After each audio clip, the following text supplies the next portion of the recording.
এর মৃত্যু, বিষ, স্যালাইন এইসব নিয়ে গাফিলতির অভিযোগে 12 জন চিকিৎসক পড়ুয়াকে সাসপেন্ড করা হয়েছিল।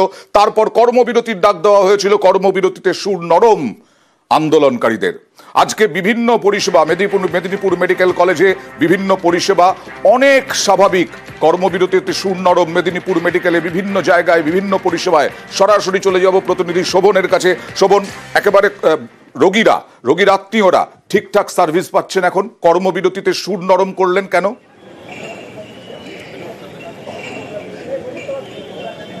একেবারে দেখো অয়নদা, কর্মবিরতি মূলত যে সরে এলো, কর্মবিরতি পূর্ণাঙ্গ যে কর্মবিরতি ছিল তার থেকে সরে আসার কারণ হচ্ছে রোগীর স্বার্থেই, রোগীদের চিকিৎসার স্বার্থেই কিন্তু সরে আসছে জুনিয়র ডাক্তার যারা কর্মবিরতির ডাক দিয়েছিলেন এবং যারা সম্পূর্ণ অর্থাৎ বিভিন্ন বিভাগের যেসব বিভাগ রয়েছে, ইমার্জেন্সি রয়েছে, সমস্ত বিভাগে কিন্তু পূর্ণাঙ্গ কর্মবিরতির ডাক দেওয়া হয়েছিল। কিন্তু মানবিক স্বার্থে এবং রোগীদের স্বার্থে কিন্তু সেই কর্মবিরতি থেকে সরে এলো জুনিয়র ডাক্তাররা। যদিও এখনও পর্যন্ত কলকাতা থেকে জেডিএফ সহ বিভিন্ন চিকিৎসক সংগঠনের যারা প্রতিনিধিরা তারা এসে মেদিনীপুর মেডিকেল কলেজ হাসপাতালে পৌঁছেছেন এবং জুনিয়র ডাক্তারদের সঙ্গে তাদের বৈঠক করার কথা রয়েছে।